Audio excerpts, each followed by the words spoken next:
मंत्री नायब सिंह सैनी ने बतौर वित्त मंत्री आज अपना पहला बजट पेश किया और बजट पेश करने के बाद अब गोहाना के जलेबों का आनंद जो है वो तमाम विधायकों और मंत्रियों द्वारा लिया जा रहा है। सर, सबसे पहला सवाल तो मैं गोहाना के जलेब के बारे में ही पूछूंगा। बजट सत्र में भी इसकी काफ़ी चर्चाएं हुई, कैसा लगा गोहाना का जलेब? इसको आप खा के देखो ना, एक बार आप खाओ ना, बताएं कैसा लगा गोहाना का जलेब? आपको जैसा लगेगा वैसे मेरे को लगेगा। अच्छा, खा के देखो ना। अच्छा मंत्री जी, ये तो होता है। ये तो ना, ऐसी लगी। बहुत बढ़िया मंत्री जी। बजट है। अच्छा मंत्री जी, बजट को किस तरीके से देखते हैं आप? आज मुख्यमंत्री ने बजट पेश किया अपना पहला, कैसे देखते हैं आप? बजट तो सब प्रदेशवासियों के लिए बड़ा अच्छा बजट है और मैं समझता हूँ भी इसमें कुछ नए काम भी आए हैं। नया काम आया गौ अभ्यारण्य। अब ये जो बेसहारा पशुओं की जो चर्चा चलती है जगह जगह, हर जिले में गौ अभ्यारण्य 100 एकड़ से ऊपर ज़्यादा का भी हो सकता है, कम का भी हो सकता है। इसके बनने से एक तो गौ अभ्यारण्य बनने से इसके निजात मिलेगी, दूसरा प्रकृति खेती जो है उसको बढ़ावा मिलेगा। वैसे तो प्रकृति खेती देसी गाय के साथ इसका जुड़ाव है, उस पर सब्सिडी 25,000 थी, अब 30,000 कर दी सब्सिडी।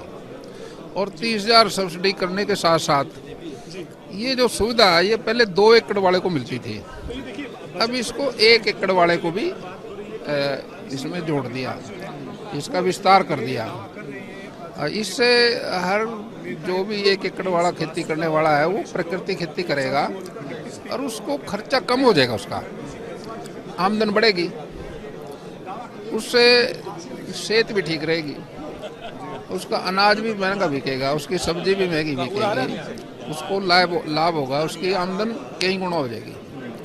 और प्रणाली प्रबंधन में जो 1,000 रुपया था वो 1,200 रुपये कर दिया। जो पानी बचाओ योजना थी वो 7,000 की बजाय 10,000 कर दिया। इससे बड़ा फायदा और क्या होगा? जहाँ तक हम सब्सिडी देते हैं वो लगातार है ही है हर जगह। जिसमें मच्छी पालन है, बागवानी है, उसका क्षेत्र भी बड़ा है, ये उनका बजट भी बढ़ के आया है। हर तरह से किसान के लिए ये बजट बहुत लाभकारी है। कहने को तो विपक्ष कुछ ही कहता रहे। आपने तो अपने विभाग के बारे में जो बजट के अंदर एलोकेशन हुई उसका सारा जिक्र कर दिया। मैं बीजेपी की महत्वाकांक्षी लाडो लक्ष्मी योजना के बारे में बात करना चाहूँगा सर।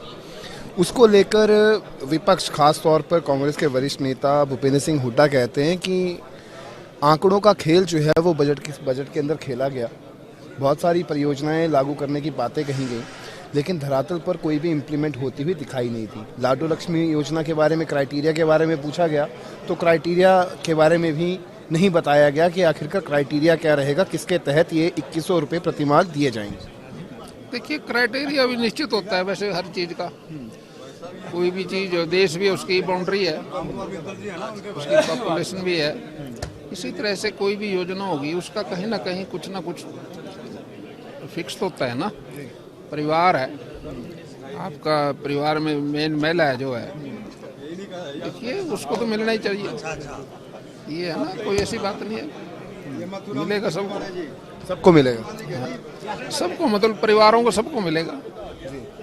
इसके अलावा किस तरीके से देखते हैं आप विपक्ष के रोल को? किस तरीके से देखते हैं अब तक के पूरे बजट सत्र के दौरान विपक्ष का जो रोल है, बिना नेता विपक्ष के किस तरीके से आप विपक्ष के रोल को देखते हैं? क्योंकि बहुत सारी बातें हो रही हैं कि सरकार ने बहुत सारी योजनाएं लेकर आती है लेकिन धरातल पर कुछ भी दिखाई नहीं दे रहा। लेकिन विपक्ष को क्या कहेंगे जिनका नेता विपक्ष ही नहीं है? देखिए, विपक्ष के बारे में सत्ता और विपक्ष दोनों होते हैं। एक सत्ता होती है, विपक्ष होता है। सत्ता तो राज करते हैं लोग, दिल्ली है, चंडीगढ़ है, उसमें बैठ के जनता के कल्याण के लिए राज्य बना है तो जनता कल्याण के काम करेंगे। विपक्ष का काम है भ्रमण करना, देश में घूमना, प्रदेश में घूमना। ये घूमते नहीं, जाते नहीं कहीं, विधानसभा में आके बोलते हैं, मुझे उसके अलावा घर चले जाते हैं। ये विपक्ष की भूमिका होती है भ्रमण करके लोगों की दिक्कतों को जहाँ लगता है उसको उठाना। और विपक्ष का नेता होता है विधानसभा में, वो भी बोलता है। विपक्ष का नेता तो कोई है ही नहीं, आपके सामने होता। विपक्ष की भूमिका तो कई सालों से नेगेटिव ही है। भ्रमण का तो पता नहीं सर, लेकिन आज जब बजट पेश हुआ है तो बजट की कॉपी को आज पूरे तरीके से उसका एक तरीके से निचोड़ जो निकाल कर कल विपक्ष जो है वो सरकार को घेरता हुआ जरूर दिखाई देगा। नहीं, चलो विपक्ष देख लेंगे, वो तो किन किन बातों पे आएगा, वो तो साफ लिखा हुआ, कोई अचानक थोड़ी है, सब लिखी पढ़ी बातें हैं, तो बोलेगा, सुनेंगे उनको।